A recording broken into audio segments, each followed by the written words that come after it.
नमस्कार दोस्तों, मैं कामिनी त्रिपाठी एक बार फिर हाजिर हूँ आप सबके सामने एक नई कहानी लेकर, जिसका नाम है ज्योति। ज्योति कहानी मुंशी प्रेमचंद्र द्वारा रचित मानसरोवर भाग 1 से ली गई है। तो चलिए सुनते हैं कहानी ज्योति। विधवा हो जाने के बाद बूटी का स्वभाव बहुत कटु हो गया था।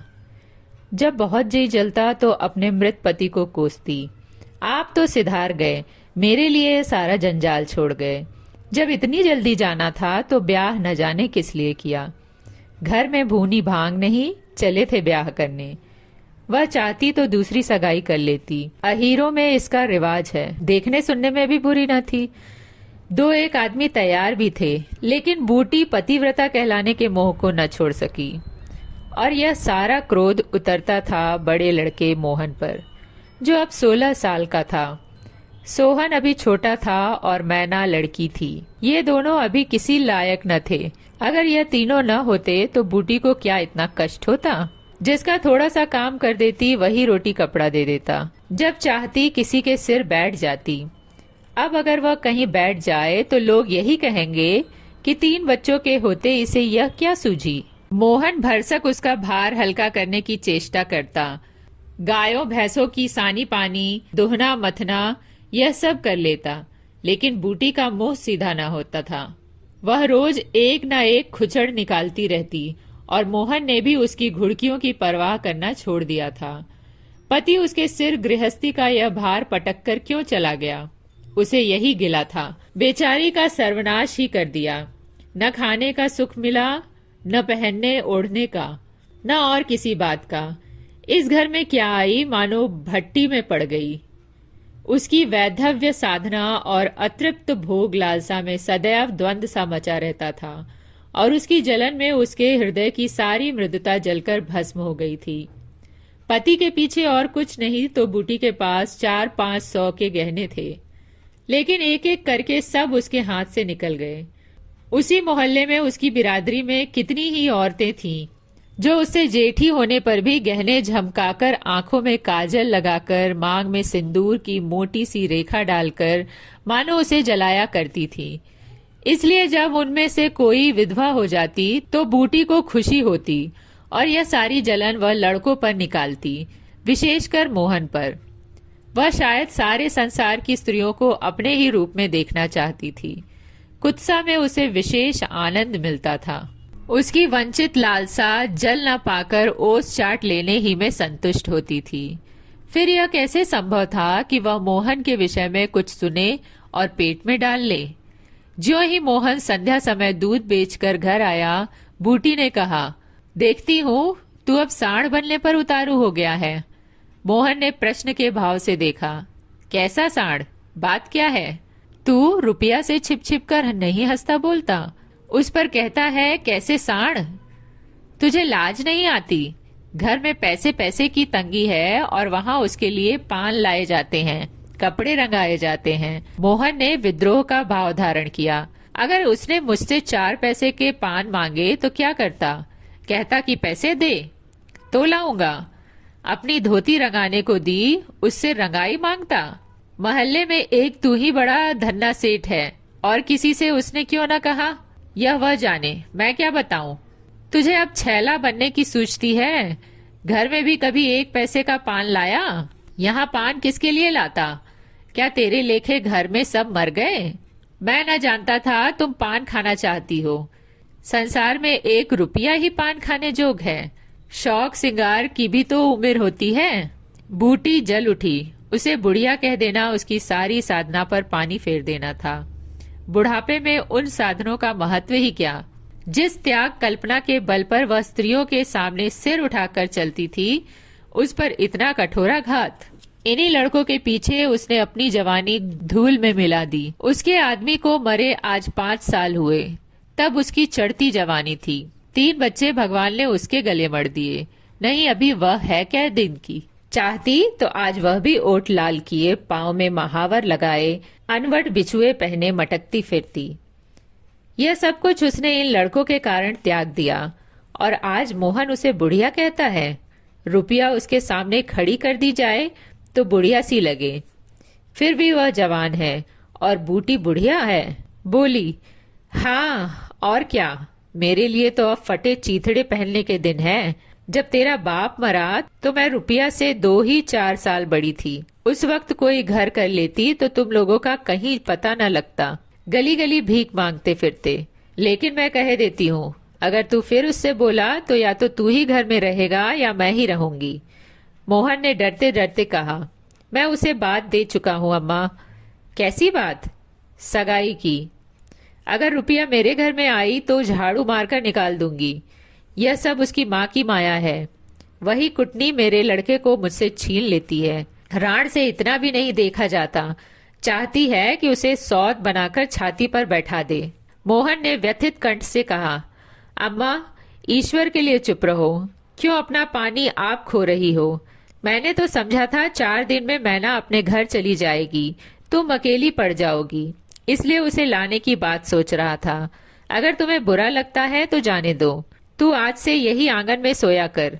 और गाय भैंसे बाहर पड़ी रहेंगी? पड़ी रहने दे, कोई डाका नहीं पड़ा जाता। मुझ पर तुझे इतना संदेह है? हाँ, तो मैं यहाँ न सोऊंगा। तो निकल जा मेरे घर से। हाँ, तेरी यही इच्छा है तो निकल जाऊंगा। मैना ने भोजन पकाया। मोहन ने कहा, मुझे भूख नहीं। बूटी उसे मनाने न आई। मोहन का युवक हृदय माता के इस कठोर शासन को किसी तरह स्वीकार नहीं कर सकता। उसका घर है, ले ले। अपने लिए वह कोई दूसरा ठिकाना ढूंढ निकालेगा। रुपया ने उसके रूखे जीवन में एक स्निग्धता भर दी थी। जब वह एक अव्यक्त कामना से चंचल हो रहा था, जीवन कुछ सूना सूना लगता था। रुपया ने नव वसंत की भांति आकर उसे पल्लवित कर दिया। मोहन को जीवन में एक मीठा स्वाद मिलने लगा। कोई काम करना होता पर ध्यान रुपया की ओर लगा रहता। सोचता, उसे क्या दे दे कि वह प्रसन्न हो जाए। अब वह कौन मुंह लेकर उसके पास जाए? क्या उससे कहे कि अम्मा ने तुझे मुझसे मिलने को मना किया है? अभी कल ही तो बरगद के नीचे दोनों में कैसी कैसी बातें हुई थी। मोहन ने कहा था, रूपा, तुम इतनी सुंदर हो, तुम्हारे 100 गाहक निकल आएंगे। मेरे घर में तुम्हारे लिए क्या रखा है? इस पर रुपया ने जो जवाब दिया था वह तो संगीत की तरह अब भी उसके प्राणों में बसा हुआ था। मैं तो तुमको चाहती हूँ मोहन, अकेले तुमको। परगने के चौधरी हो जाओ तब भी मोहन हो, मजूरी करने लगो तब भी मोहन हो। उसी रुपया से आज वह जाकर कहे, मुझे अब तुमसे कोई सरोकार नहीं है। नहीं, यह नहीं हो सकता। उसे घर की परवाह नहीं है। वह रुपया के साथ माँ से अलग रहेगा। इस जगह न सही, किसी दूसरे मोहल्ले में सही। इस वक्त भी रुपया उसकी राह देख रही होगी, कैसे अच्छे बीड़े लगाती है। कहीं अम्मा सुन पावे कि यह रात को रुपया के द्वार पर गया था तो परान ही दे दे। दे दे परान। अपने भाग तो नहीं बखानती कि ऐसी देवी बहू मिली जाती है। न जाने क्यों रुपया से इतना चिढ़ती है।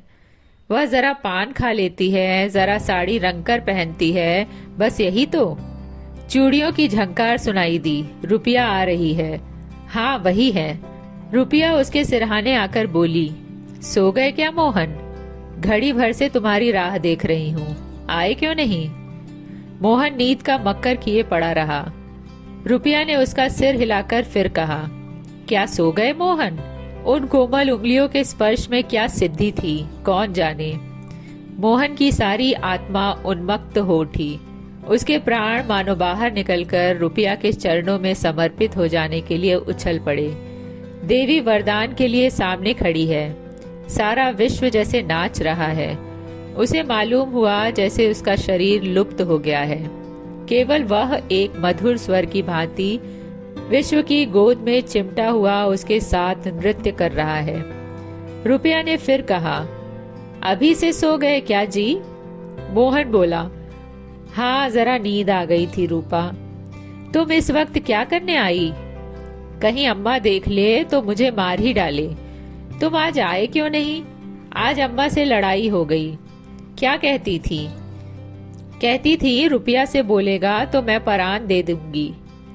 तुमने पूछा नहीं रुपया से क्यों चिढ़ती हो?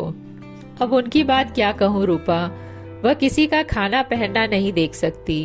अब मुझे तुमसे दूर रहना पड़ेगा। मेरा जी तो न मानेगा। ऐसी बात करोगी तो मैं तुम्हें लेकर भाग जाऊंगा। तुम मेरे पास एक बार रोज आया करो, बस, और मैं कुछ नहीं चाहती।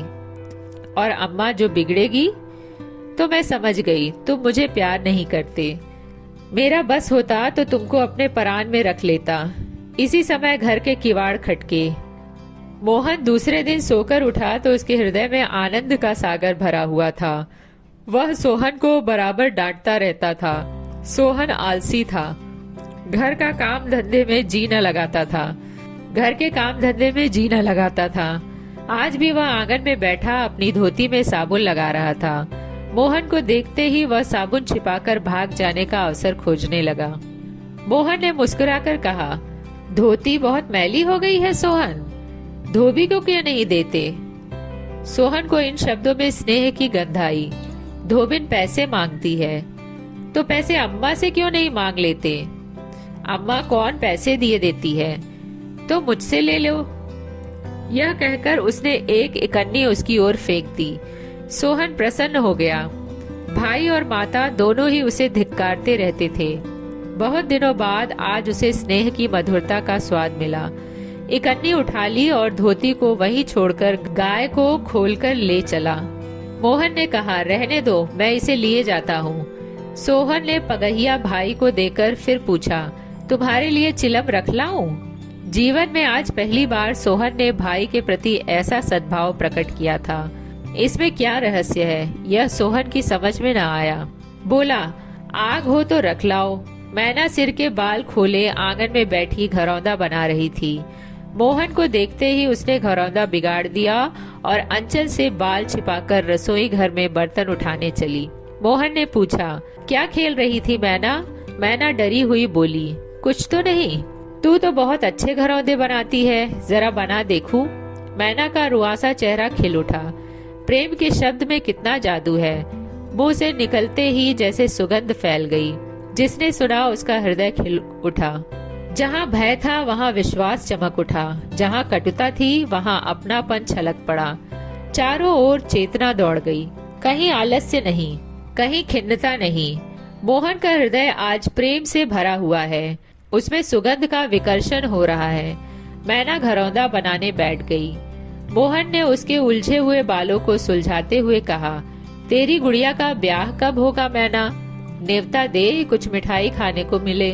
मैना का मन आकाश में उड़ने लगा। अब भैया पानी मांगे तो वह लोटे को राख से खूब चमाचम करके पानी ले जाएगी। अम्मा पैसे नहीं देती। गुड्डा तो ठीक हो गया है, टीका कैसे भेजूं? कितने पैसे लेगी? 1 पैसे के बतासे लूंगी और 1 पैसे का रंग। जोड़े तो रंगे जाएंगे कि नहीं? तो 2 पैसे में तेरा काम चल जाएगा। हाँ, 2 पैसे दे दो भैया, तो मेरी गुड़िया का ब्याह धूमधाम से हो जाए। हाथ ऊपर उठाया। मैना ने हाथ पकड़कर नीचे खींचना शुरू किया। मोहन ने 2 पैसे हाथ में लेकर मैना को दिखाए। मैना लपकी। मोहन ने हाथ ऊपर उठाया। मैना ने हाथ पकड़कर नीचे खींचना शुरू किया। मोहन ने उसे गोद में उठा लिया। मैना ने पैसे ले लिए और नीचे उतरकर नाचने लगी। फिर अपनी सहेलियों को विवाह का न्योता देने के लिए भागी। उसी वक्त बूटी गोबर का झव्वा लिए आ पहुंची। मोहन को खड़े देखकर कठोर स्वर में बोली, अभी तक मटर गश्ती ही हो रही है, भैंस कब दूही जाएगी? आज बूटी को मोहन ने विद्रोह भरा जवाब न दिया, जैसे उसके मन में माधुर्य का कोई सोता सा खुल गया हो। माता को गोबर का बोझ लिए देखकर उसने झव्वा उसके सिर से उतार लिया। बूटी ने कहा, रहने दे, जाकर भैंस दो, मैं तो गोबर लिए जाती हूँ। तुम इतना भारी बोझ क्यों उठा लेती हो? मुझे क्यों नहीं बुला लेती? माता का हृदय वात्सल्य से गदगद हो उठा। तू जा अपना काम देख, मेरे पीछे क्यों पड़ता है? तुम इतना भारी बोझ क्यों उठा लेती हो? मुझे क्यों नहीं बुला लेती? माता का हृदय वात्सल्य से गदगद हो उठा। तू जा अपना काम देख, मेरे पीछे क्यों पड़ता है? गोबर निकालने का काम मेरा है और दूध कौन दुहेगा? वह भी मैं करूँगा। तू इतना बड़ा जोधा है कि सारे काम कर लेगा। जितना कहता हूँ उतना कर लूँगा। तो मैं क्या करूँगी? तुम लड़कों से काम लो जो तुम्हारा धर्म है। मेरी सुनता है कोई?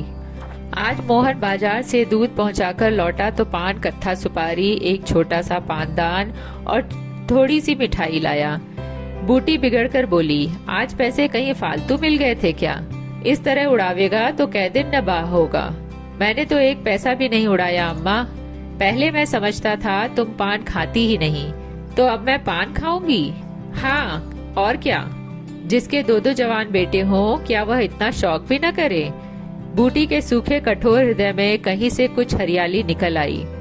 एक नन्ही सी कोपल थी, लेकिन उसके अंदर कितना जीवन, कितना रस था।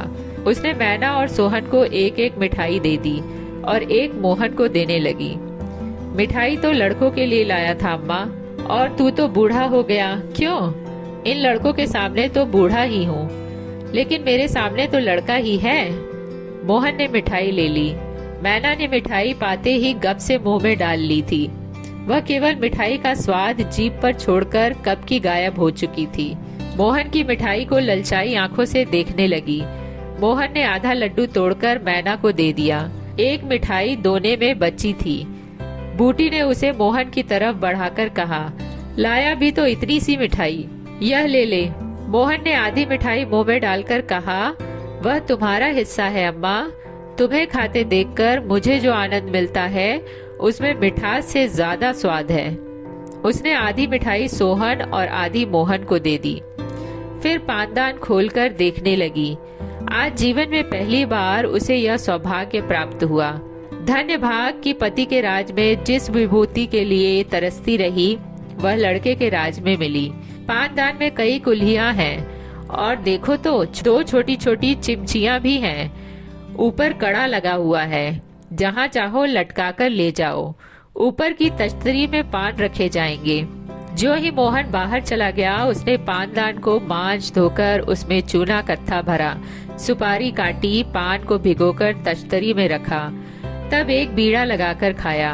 उस बीड़े के रस ने जैसे उसके वैधव्य की कटुता को स्निग्ध कर दिया। मन की प्रसन्नता व्यवहार में उदारता बन जाती है। अब वह घर में नहीं बैठ सकती। उसका मन इतना गहरा नहीं कि इतनी बड़ी विभूति उसमें जाकर गुम हो जाए। एक पुराना आईना पड़ा हुआ था। उसने उसमें मुंह देखा। ओठों पर लाली है। मुंह लाल करने के लिए उसने थोड़े ही पान खाया है। धनिया ने आकर कहा, काकी तनिक रस्सी दे दो, मेरी रस्सी टूट गई है। कल बूटी ने साफ कह दिया होता, मेरी रस्सी गांव भर के लिए नहीं है, रस्सी टूट गई है तो बनवा लो। आज उसने धनिया को रस्सी निकालकर प्रसन्न मुख से दे दी और सद्भाव से पूछा, लड़के के दस्त बंद हुए कि नहीं धनिया? धनिया ने उदास मन से कहा, नहीं काकी, आज तो दिन भर दस्त आए, जाने दांत आ रहे हैं। पानी भर ले तो चल जरा देखूं, दांत ही है कि कुछ और फसाद है। किसी की नजर वजर तो नहीं लगी? अब क्या जाने काकी, कौन जाने किसी की आंख फूटी हो। 4 लड़कों को नजर का बड़ा डर रहता है। जिसने चुपकार कर बुलाया झट उसकी गोद में चला जाता है। ऐसा हंसता है कि तुमसे क्या कहूँ। कभी कभी माँ की नजर भी लग जाया करती है। ए नौज काकी, भला कोई अपने लड़के को नजर लगाएगा? यही तो तू समझती नहीं, नजर आप ही लग जाती है। धनिया पानी लेकर आई तो बूटी उसके साथ बच्चे को देखने चली। तू अकेली है? आजकल घर के काम धंधे में बड़ा अंडस होता होगा। नहीं काकी, रुपया आ जाती है, घर का कुछ काम कर देती है। नहीं अकेले तो मेरी मरण हो जाती। बूटी को आश्चर्य हुआ। रुपया को उसने केवल तितली समझकर रखा था। रुपया? हाँ काकी, बेचारी बड़ी सीधी है। झाड़ू लगा देती है, चौका बर्तन कर देती है, लड़के को संभालती है। गाढ़े समय में कौन किसी की बात पूछता है काकी? उसे तो अपने मिस्सी काजल से छुट्टी न मिलती होगी। यह तो अपनी अपनी रुचि है काकी। मुझे तो इस मिस्सी काजल वाली ने जितना सहारा दिया उतना किसी भक्तिन ने न दिया। बेचारी रात भर जागती रही, मैंने कुछ दे तो नहीं दिया। हाँ, जब तक जीऊंगी उसका जस गाऊंगी। तू उसके गुण अभी नहीं जानती धनिया। पान के लिए पैसे कहाँ से आते हैं, किनारदार साड़ियाँ कहाँ से आती हैं। मैं इन बातों में नहीं पड़ती काकी। फिर शौक सिंगार करने को किसका जी नहीं चाहता। खाने पीने की यही तो उम्र है। धनिया का घर आ गया। आंगन में रुपया बच्चे को गोद में लिए थपक रही थी। बच्चा सो गया था। धनिया ने बच्चे को खटोले पर सुला दिया। बूटी ने बच्चे के सिर पर हाथ रखा, पेट में धीरे धीरे उंगली गड़ाकर देखा, नाभि पर हींग का लेप करने को कहा। रुपया बेनिया लाकर उसे छलने लगी। बूटी ने कहा, ला बेनिया मुझे दे दे, मैं डुला दूंगी तो क्या छोटी हो जाऊंगी? तू दिन भर यहाँ काम धंधा करती है, थक गई होगी। तुम इतनी भली मानस हो और यहाँ लोग कहते थे वह बिना गाली के बात नहीं करती। मारे डर के तुम्हारे पास न आई। बूटी मुस्कुराई। लोग झूठ तो नहीं कहते। मैं आंखों की देखी मानूं कि कानों की सुनी। आज भी रुपया आंखों में काजल लगाए, पान खाए, रंगी साड़ी पहने हुए थी। किंतु आज बूटी को मालूम हुआ इस फूल में केवल रंग नहीं है, सुगंध भी है। उसके मन में रुपया से घृणा हो गई थी। वह किसी दैवी मंत्र से धुल सी गई। कितनी सुशील लड़की है, कितनी लज्जाधुर, बोली कितनी मीठी है। आजकल की लड़कियां अपने बच्चों की तो परवाह नहीं करती, दूसरों के लिए कौन मरता है। सारी रात धनिया के लड़के को लिए जागती रही। मोहन ने कल की बात इससे कह तो दी होगी। दूसरी लड़की होती तो मेरी ओर से मुंह फेर लेती, मुझे जलाती, मुझसे ऐंठती। इसे तो जैसे कुछ मालूम ही न हो सकता है कि मोहन ने इससे कुछ कहा ही न हो। हाँ, यही बात है। आज रुपया बूटी को बड़ी सुंदर लगी। ठीक तो है, अभी शौक श्रृंगार न करेगी तो कब करेगी। शौक श्रृंगार इसीलिए बुरा लगता है कि ऐसे आदमी अपने भोग विलास में मस्त रहते हैं। किसी के घर में आग लग जाए उनसे मतलब नहीं, उनका काम तो खाली दूसरों को रिझाना है। जैसे अपने रूप की दुकान सजाए राह चलतों को बुलाते हो कि जरा इस दुकान की सैर भी करते जाइए। ऐसे उपकारी प्राणियों का श्रृंगार बुरा नहीं लगता, नहीं बल्कि और अच्छा लगता है। इससे मालूम होता है कि इसका रूप जितना सुंदर है उतना ही मन भी सुंदर है। फिर कौन नहीं चाहता कि लोग उसके रूप का बखान करें। किसे दूसरों की आंखों में छुप जाने की लालसा नहीं होती। बूटी का यौवन कब का विदा हो चुका, फिर भी यह लालसा उसे बनी हुई है। कोई उसे रस भरी आंखों से देख लेता है तो उसका मन कितना प्रसन्न हो जाता है। जमीन पर पांव नहीं पड़ते। फिर रूपा तो अभी जवान है। उस दिन से रूपा प्रायः 2-1 बार नित्य बूटी के घर आती। बूटी ने मोहन से आग्रह करके उसके लिए अच्छी सी साड़ी मंगवा दी।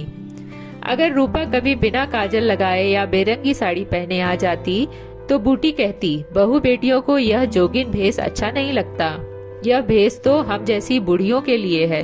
रूपा ने एक दिन कहा, तुम बूढ़ी काहे से हो गई अम्मा? लोगों को इशारा मिल जाए तो भौरों की तरह तुम्हारे द्वार पर धरना देने लगे। बूटी ने मीठे तिरस्कार से कहा, चल मैं तेरी माँ की सौत बनकर जाऊंगी। अम्मा तो बूढ़ी हो गई तो क्या तेरे दादा अभी जवान बैठे हैं? हाँ ऐसा, बड़ी अच्छी मिट्टी है उनकी।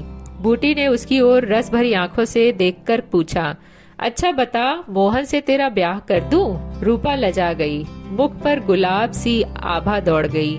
आज मोहन दूध बेचकर लौटा तो बूटी ने कहा, कुछ रुपए पैसे जुटा, मैं रूपा से तेरी बातचीत कर रही हूँ। तो आप सभी सुन रहे थे मुंशी प्रेमचंद्र की मानसरोवर भाग 1 से कहानी ज्योति, मेरी यानी कामिनी त्रिपाठी की आवाज में। अगर आप सभी को मेरी आवाज में कहानियाँ सुनना अच्छा लगता है तो प्लीज मेरे चैनल को लाइक और सब्सक्राइब करें तथा अपने सभी मित्रों के साथ शेयर करें। और हाँ, बेल आइकन को हिट करना न भूलें, जिससे आप मेरी सारी कहानियाँ समय पर सुन सके। तो जल्दी मिलते हैं एक नई कहानी के साथ, तब तक के लिए धन्यवाद।